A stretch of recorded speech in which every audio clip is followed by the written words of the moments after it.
हा एक best way आहे, की जेव्हा तुम्हाला असं वाटतं, की आपल्या आजूबाजूच्या लोकांशी आपलं पटत नाही आहे किंवा त्यांच्याशी घट्ट नातं होत नाही आहे किंवा त्यांच्याशी नातेसंबंध जोडताना तुम्हाला प्रॉब्लेम येतो, त्यावेळी हा एक स्पिरिच्युअल फॉर्म्युला तुम्ही यूज करू शकता.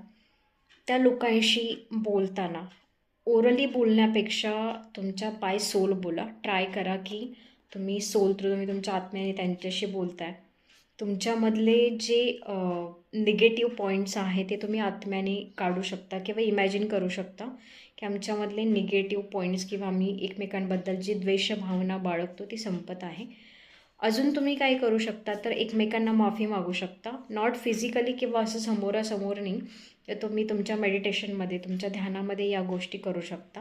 याने काय होतं, तुम्ही लोकांशी जे डील करता निगेटिव्ह वेजने, त्याची फ्रिक्वेन्सी कमी होऊन तुम्ही पॉझिटिव्ह वेनी लोकांशी बोलायला लागता, एकमेकांना ॲक्सेप्ट करायला लागता. लोकांचे जे अवगुण आहेत ते तुम्ही ॲक्सेप्ट करायला लागता आणि लोकांना स्वीकारायला लागता. जर तुम्हाला आध्यात्मिक मार्गामध्ये ग्रोथ करायची असेल, तर हा एक बेस्ट स्पिरिच्युअल फॉर्म्युला आहे जो तुम्ही यूज करू शकता.